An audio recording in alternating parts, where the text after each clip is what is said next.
What's shaking, Warfighter Nation? Ron here with Warfighter Ranch and Isaiah 6:8. Welcome to the Send Me podcast, a family of the Warfighter Nation and the first responder communities the world over. Our mission here is to live a little, love a whole lot, and probably offer you a little something different each time. Don't forget to like, share, and subscribe, and join our faith-filled community who at one time or another raised their right hand and said, "Send me." At an Army fire station, it's never just another NVA. What do you say when you jump?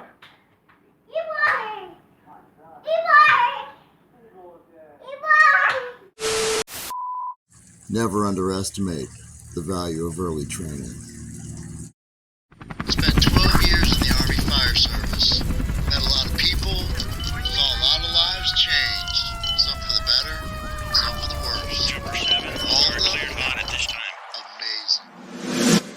When an Army firefighter responds to a motor vehicle accident on a military installation with a daily working population of over 500,000 people, it's a lot like Forrest Gump says about his box of chocolates. You never know what you're going to get. The Bible tells us in Deuteronomy 10:21, He is the one you praise. He is your God, who performed for you these great and awesome wonders you saw with your own eyes. Now keep that thought handy as I prepare to blow your mind. You and I have a rendezvous with destiny. Now, we serve the Warfighter Nation, which includes the world's biggest who's who of badassery the world has ever known. So I know who I'm talking to. Still, it's a pretty bold claim. I was asked a question again recently, as I suspect most firefighters have at some point in their careers, and I thought I'd address it here. As the question goes, have you actually ever witnessed any bona fide miracles? And the answer is unequivocally yes. And like every Army firefighter, I've responded to thousands upon thousands of calls, but only a choice few really stick out. No, they don't all have happy endings, but some do. And interestingly enough, God gave me most of these positive moments involving babies. Out towards the end of Honeycutt Road by Simmons Army Airfield on Fort Bragg, some now call it Fort Liberty, you will eventually come to MacArthur Road. This is a long and winding road with lots of corners that goes deep out into the heart of Harnett County, where I used to live out off of Ray Road. You Bragg babies will remember this thickly forested area, chock full of tall, thick Carolina pines, is also the home of the highly endangered red cock-headed woodpecker. That'll change your training schedule forever. I cannot underscore how dangerous this road can be. Out of the 20 or 30 times that have actually responded out there, the mortality rate was about 75%. It's worse at night. Now, Fire Station 2 is located at Simmons Army Airfield, and back in the day, it used to run an engine company out as well in case something happened out on that part of the back 40 while simultaneously covering the airfield. And for some reason, we just naturally don't ever really expect things to be as bad during daylight hours, but nothing could be further from the truth. So off we go one day on a daylight call around 1500 or so. A paratrooper who stopped to call it in sent us an update en route that it was in fact a two-vehicle NVA, a head-on collision, something about missing an engine, and beer cans. And that's all we knew en route to the call. I remember sitting there in the jump seat that this was probably going to be a really long day and there were probably going to be fatalities and this was going to be a mess, and I don't know, you just never know really what to expect. But even through tragedy, God can reveal a true miracle. You and I have a rendezvous with destiny. On our arrival, it was a pretty chaotic scene. Quiet, but chaotic. One vehicle took the corner a little too fast and hit the other one head on so hard it launched the engine 200 feet into the wood line. Both the passenger and the driver were dead, and the driver's legs were in the back seat. The rest of him wasn't.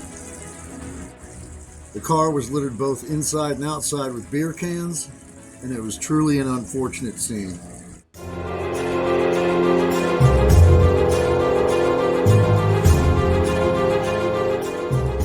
The car that was hit, on the other hand, is a different story. There was a young mother with her sister in the passenger seat and a baby in the back seat behind the passenger. Some airbags were deployed, and the driver did receive a bump on the head, and the passenger got her head banged against the window on impact, as well as some bruising from the pressure of her chest from the seatbelt. The MP said the vehicle with the two guys drinking and driving was going at least 80 miles an hour when they hit head on around that blind curve. For the sisters, that was it. I could not believe their injuries were not more severe. Their vehicle was undrivable. The other, unrecognizable. They were in shock, but the mother's material instinct soon kicked in and instantly started asking about her baby. I got chills down my spine as I looked in the back seat and saw nothing but a vacant car seat. No blood, no signs of anything really negative at all. But we had to find that baby. You and I have a rendezvous with destiny. And as I turned and looked toward the tree line, I have to admit I was a little heavy-hearted. I had already seen a few times what a soldier being launched into one of those big, thick Carolina pines, the kind you can't wrap your arms around, and how much more fragile was a little baby. But there she was. As I ran toward her, I wasn't even ready for what I found. I heard gurgling sounds, and my heart just sank. This baby, a 6-month-old baby girl, was ejected 50 feet out of her vehicle on impact and landed perfectly at the foot of a giant Carolina pine tree in a pile of pine straw. She literally looked like a perfect little baby in a manger, but wasn't even really crying. I checked her out and picked her up, and as sure as I'm standing here today, that baby did not have a single mark on her body. Not one. Not a broken bone, nothing. I've never seen anything like it before or since then. And that was 20 years ago. If that wasn't a miracle, then I don't know what is. So at the end of the day, God allowed me to walk on to a horrific accident scene by any metric and still provide a miracle and a hope for the future. And all I did was show up, walk up and pick up a baby and hand her back over to her mother. Easily one of the top 10 moments of my career, hands down. We often wonder why bad things happen to good people and good things happen for bad people. And over the years, I've often wondered why God's allowed me to witness certain things. This one seems pretty clear to me. It's so that standing here 20 years later, my life is a testimony, and the stories that I bring is to remind you that yes, even today, miracles can and still do happen, and we should share them. Do not get off on exit 22, over.